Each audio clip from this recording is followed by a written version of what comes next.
शस्त्र परवाना पोलीस आयुक्तांच्या सहीने मिळतो। विरोधकांच्या आरोपांना गृहराज्यमंत्री योगेश कदमांचं प्रत्युत्तर। तर सचिन घायवाळला शस्त्र परवाना दिलाच नाही, पुणे पोलीस आयुक्त अमितेश कुमार यांचं वक्तव्य।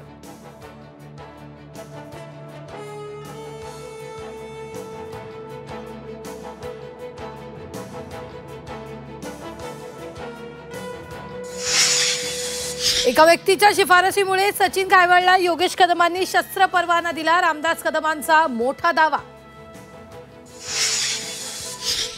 योगेश कदमांना आदेश देणाऱ्या व्यक्तीचं नाव जाहीर करा, सुषमा अंधारेंचं रामदास कदमांना आव्हान। तर योगेश कदम नावाला गृहराज्यमंत्री आहेत का, अंधारेंचा सवाल।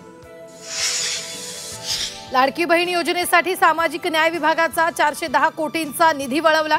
सप्टेंबरचा हप्ता देण्यासाठी निधी वळवल्याची माहिती। मनपा झेडपी निवडणुकीचं रणशिंग संभाजीनगरातून फुंकलं जाण्याची शक्यता। 3 दिवसात 3 मोठे नेते संभाजीनगर दौऱ्यावर।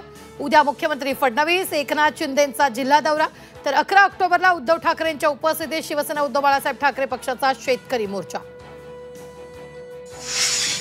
मराठ्यांनंतर मुंबईत आता ओबीसींचा एल्गार। आझाद मैदानात कुणबी समाजोन्नती संघाचं आंदोलन। मराठ्यांना ओबीसीतून आरक्षण देण्यास विरोध।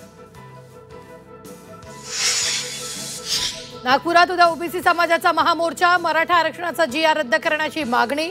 मोठ्या संख्येने मोर्चात सहभागी होण्याचं ओबीसी नेत्यांचं आवाहन।